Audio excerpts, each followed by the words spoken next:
आप सबों को जय मसीह की। आज का टॉपिक है एडल्ट्री यानी व्यभिचार के बारे में। जवान भाई बहन से मैं कहना चाहूँगा, यदि इस वीडियो को देख रहे हो तो प्लीज वचन को जरूर सुनना ताकि प्रभु आप लोग के जीवन में भी काम करे। पहला पॉइंट है, प्राय स्त्री की होठों से मधु टपकती है। नीति वचन 5:3 में लिखा हुआ है। दूसरा पॉइंट, मैंने अपनी आंखों को वाचा बांधी है। अय्यूब 31:1 में लिखा हुआ है, मैंने अपनी आंखों को वाचा बांधी है तो किसी कुंवारी पर क्यों कर आंखें लगाऊं। तीसरा पॉइंट है, देह के विरुद्ध पाप है व्यभिचार पाप, यानी जो कोई व्यभिचार पाप करता है वो देह के विरोध में पाप करता है। पहला कुरिन्थी 6:18 में लिखा हुआ है, व्यभिचार से बचे रहो। जितने और पाप मनुष्य करता है वे देह की बाहर है, परंतु व्यभिचार करने वाला अपने ही देह के विरोध पाप करता है।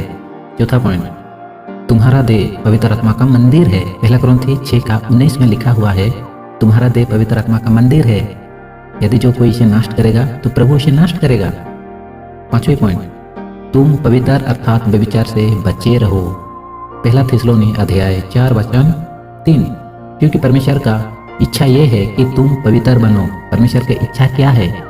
उसका इच्छा है कि तुम पवित्र बनो अर्थात व्यभिचार से बचे रहो। छठवें पॉइंट, तेरे शरीर का दिया आंख है।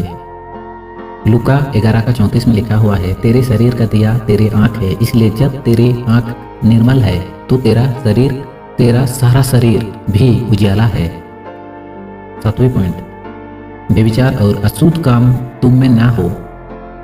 एफएसी 5:13 में लिखा है, और जैसा पवित्र लोग के युग है वैसे तुम में व्यभिचार और किसी प्रकार अशुद्ध काम या लोभ के चर्चा तक ना हो। एफएसी 5:3 में लिखा है। आठवें पॉइंट है, जो कोई समझता है मैं स्थिर हूँ वो सावधान रहे कहीं आगे जाकर गिर ना पड़े। पहला कुरिन्थी 10:12 में लिखा है, इसलिए कि जो समझता है मैं स्थिर हूँ वो चौकस रहे कहीं गिर ना पड़े। यदि हम चार जगह संगति करते हैं, वचन में है, फिर भी हम ये ना कहने पाए कि मैं तो प्रभु में स्थिर हूँ, वचन कह रहा है वो भी अपने आप को क्या करे, चौकस रखे कहीं आगे जाकर गिर ना पड़े। 9वें पॉइंट, तेरे आंख तुझे ठोकर खिलाए तो उसे निकाल दे। मत्ती 18:9 में लिखा है, तेरे आंख तुझे ठोकर खिलाए तो उसे निकाल फेंक। तेरे हाथ तुझे ठोकर खिलाए तो उसे काट कर फेंक। तेरे पैर ठोकर खिलाए तो उसे भी काट कर फेंक।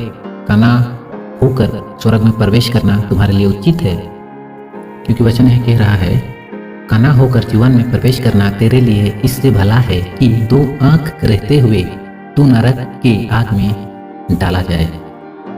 इसलिए प्रभु का वचन कहता है 2 आंख रहते हुए तू क्यों नरक में डाला जाए। इसलिए तो प्रभु का वचन कहता है, यदि पाप हो रहा है तो दोनों आंख को निकाल कर फेंक। अंधा रहकर जीवन में प्रवेश करना तुम्हारे लिए उचित है। 10वें पॉइंट, मन से भी व्यभिचार ना करना। मत्ती 5:27 में लिखा है, तुम सुन चुके हो कि कहा गया था कि व्यभिचार ना करना, परंतु मैं तुमसे ये कहता हूँ कि जो कोई किसी स्त्री पर कुदृष्टि डाले वो अपने मन में व्यभिचार कर चुका। किसी के विरोध अपने मन में भी गलत विचार नहीं सोचना है। अपने पत्नी को व्यभिचार के अलावा और दूसरे कारण से छोड़े तो वो व्यभिचार करता है। 11वें पॉइंट, राजा दाऊद कह रहा है, मेरे आंखों को व्यर्थ वस्तु की ओर से फेर दे। भजन संहिता 109:37 वचन में लिखा है, मेरे आंखों को व्यर्थ वस्तु की ओर से फेर दे, तू अपने मार्ग में मुझे जिला। दाऊद कह रहा है, और दाऊद ये भी प्रार्थना करता है, हे प्रभु मेरे अंदर में शुद्ध मन उत्पन्न कर, शुद्ध मन। 12वें पॉइंट, एक मनुष्य जो अपने पिता की पत्नी को रखता है। पहला कुरिन्थी 5:2 से हम लोग पढ़ेंगे तो वहाँ मिल जाएगा। सुनने में आया है तुम में व्यभिचार होता है। एक मनुष्य जो अपने पिता के पत्नी को रखा है, ऐसा भी पाप होता था, इसलिए प्रभु वचन कहता है सावधान रहो। 13वें पॉइंट, देह व्यभिचार के लिए नहीं बनाया गया है। पहला कुरिन्थी 6:13, देह व्यभिचार के लिए नहीं वरन प्रभु के लिए है। देह किसके लिए है? प्रभु के लिए है। अगले आयत 15, क्या तुम नहीं जानते तुम्हारा देह मसीह की अंग है, तो क्या वेश्या के अंग बनाना चाहते हो? क्योंकि दाम देकर मोल लिए गए हो। ये देह अब तुम्हारा नहीं रहा क्योंकि दाम देकर मोल लिए गए हो। 14 पॉइंट, उन्हीं आंखों में व्यभिचार बसा हुआ है।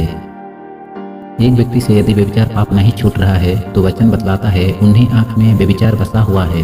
लिखा है दूसरा पतरस 2:14 में लिखा है उन्हीं आंखों में व्यभिचार बसा हुआ है, वे पाप के बिना रुक नहीं सकते। वीडियो लंबा हो जाएगा इसलिए मैं यहीं से समाप्त करता हूँ और हम लोग नेक्स्ट पार्ट में इसको चर्चा करेंगे। प्रभु आपसे आप कोशिश करें। आमीन।